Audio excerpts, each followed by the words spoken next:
மனதை சுத்தமாக வைத்து கொள்ள வேண்டும். செம்பை தேய்த்து வெளுப்பாக்கிவிட்டால் மறுநாளும் அழுக்காகத்தானே செய்கிறது.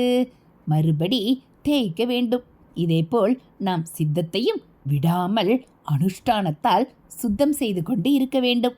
பகவான் என்று ஒருவன் சர்வ சாட்சியாகவும் சர்வ சக்தனாகவும் இருந்து கொண்டு நம் கர்மங்களுக்கு பலன் தருகிறான் என்ற பய உணர்ச்சிதான் யுக யுகாந்திரமாக மனிதனை தர்ம மார்க்கத்தில் நிறுவும் ஊன்றுகோலாக இருந்து வந்திருக்கிறது.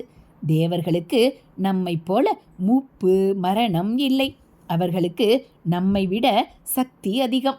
இருந்தாலும் அவர்கள் நம்மிடமிருந்தே ஆகுதி பெறுமாறு பகவான் வைத்திருக்கிறார். அம்பாளை விட மங்கள வஸ்து இல்லை. சர்வ மங்கள மாங்கல்யே என்று அம்பாளை சொல்வார்கள்.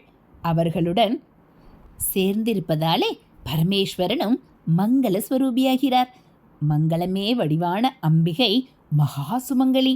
அவளுடைய சௌமாங்கல்யத்திற்கு எப்படி பங்கம் உண்டாக முடியும்? இதனால்தான் ஆழகால விஷம் சாப்பிட்டும் கூட பரமேஸ்வரன் சௌக்கியமாகவே இருக்கிறார். ஆச்சாரியால் ஸ்ரீ ஆதிசங்கர சௌந்தரிய லகரியில் இப்படித்தான் கூறுகிறார். 4 பேருக்கு 2 பேருக்கு அம்மா அப்பாவாக பலர் இருக்கிறார்கள். எல்லோருக்கும் அம்மா அப்பா யார்?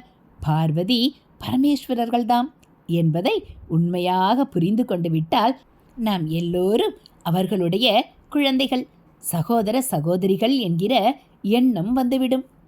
ஹரஹர சங்கர, ஜெய ஜெய சங்கர. இது மகா பெரியவா அருள்வாக்கு. இதை போல் தினந்தோறும் மகா பெரியவா அருள்வாக்கை நீங்கள் தெரிஞ்சுக்கணும் அப்படின்னா நம்ம சேனலை மறக்காமல் சப்ஸ்கிரைப் பண்ணுங்கள். நம்மளுடைய சேனலில் போய் பார்த்தீங்க அப்படின்னா மகா பெரியவா அருள்வாக்கு நிறைய வீடியோஸ் வந்திருக்கு. அது எல்லாத்தையும் பாருங்கள். பெரியவா நமக்கு சொன்னதெல்லாம் நம்ம தெரிஞ்சுக்கலாம். தேங்க்யூ.